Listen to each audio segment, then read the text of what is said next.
most of them, they are formed because of FISIP. Because you know, when a cooperative is formed, that's where farmers are able to access fertilizer. So right now, when you talk about farming, it's all about fertilizer. If you don't have inputs, then no farming.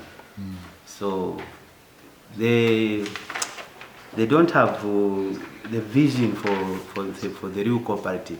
What are we supposed to do? Because for you to form a cooperative, you need to have a vision. What are you going to be doing? But most of the locals, they just think about FISIP. Yes, and then once again they get the same FISIP, the fertilizers, since they are not even into agriculture, some of them, they will just end up saving.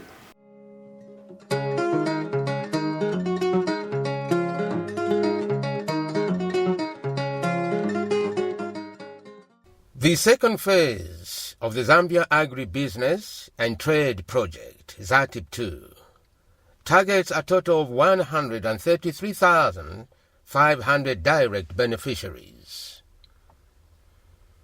Using the Productive Alliances approach, project beneficiaries are expected to be organized in form of producer organizations such as cooperatives, farmers' unions, farmers' associations, district business associations, and chambers of commerce.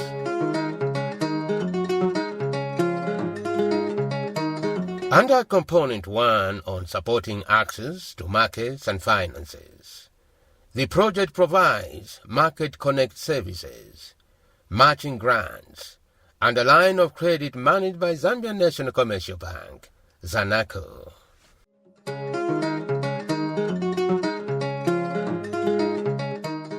And so for them, they'll be able to access what we are calling matching grants.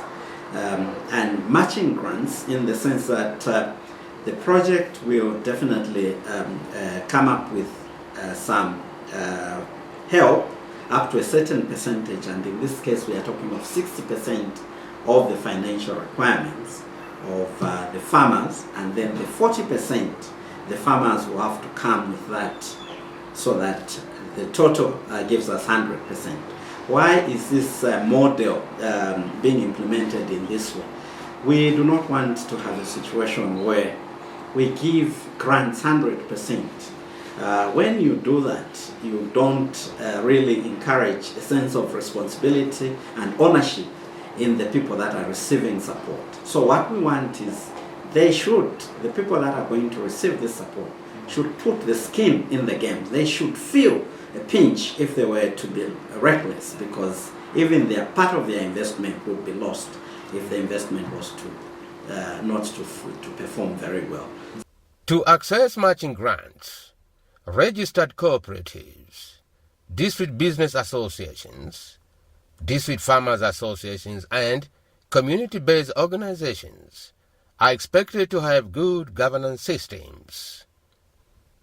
During the outreach and sensitization campaigns by the ZATP II project in the western province of Zambia, the project urged registered cooperatives to embrace good governance as a selection criteria for accessing matching grants. When you look at the majority of the beneficiaries of the project, they are actually cooperatives, cooperative unions, business associations, and also agribusiness firms. Now, in terms of cooperatives, what we are looking at cooperatives that are well managed, cooperatives that have got that hold elective positions per year or according to their constitutions, and we are looking at cooperatives that have been registered for at least 2 years. And within that 2 years, they should be able to demonstrate that they have the capacity to manage their finances. They should have financial management skills. If they don't have those skills, then you are going to build them capacity in terms of those skills. They should also have the capacity to run the cooperatives as a business, so that members will derive dividends and also profit from that cooperative. So in that case, if they don't have those business management skills, then the project will look at how best they can be built in terms of capacity through the Market Connect services, which will be provided in terms of technical service provision.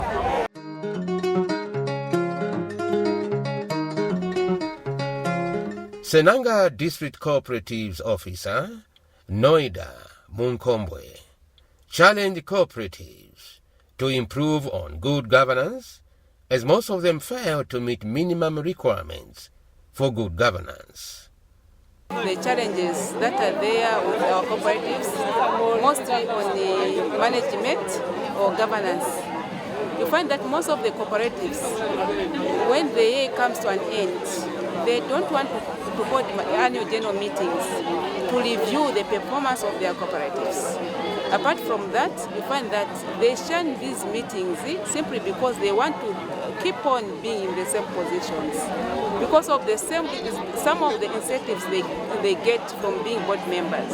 So it's quite a challenge for people or leaders or board of directors who don't want to call up meetings simply because they want to extend their term of office, which is not legal. Under the matching grant sub-component, ZATP II will provide 60% of the matching grant to the beneficiary producer organization, while the beneficiary is expected to match a contribution of 40%. The grants will be given in form of ratio 60 to 40%, meaning that the project will provide 60%, then the beneficiary will have to provide 40% of the matching contribution. That 40% is divided into two. The 20% will be cash, then the other 20% will be in kind in form of either office, stationery or equipment, and also possible transport. So that amounts to 40% of the matching contribution. Then that amount, when the beneficiary qualifies, they will be given the grant to do or undertake any intervention or project initiative that they want to do. In Namabunga rural, about 30 kilometers east of Senanga, 8 cooperatives were reported to be legally registered during the ZATP II outreach meetings. However, none of them had a bank account. Finances were either kept by the treasurers at home or loaned out to members in the case of savings and credit cooperatives, SACCOs.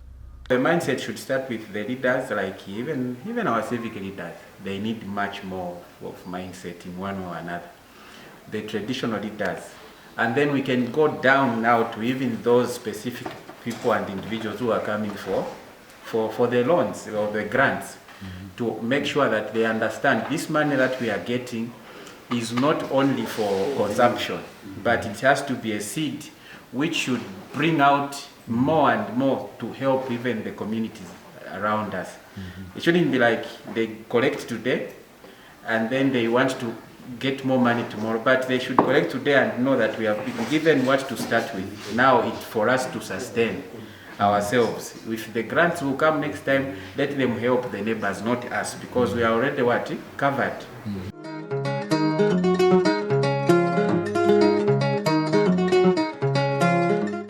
And Senanga District Agricultural Coordinator Gabriel Mwanza urged the cooperatives to take advantage of the funding opportunities provided by the ZATP II project. We welcome the Zambia agribusiness and trade project phase 2 with full hands. I say with full hands because this project will not only help our small holder farmers, but it will also extend the help to the cooperatives, and in so doing they will be able not only to access funds, but their businesses will be uplifted in terms of value addition. We are seeing a benefit in terms of financing and also in terms of being linked to the outer markets out there.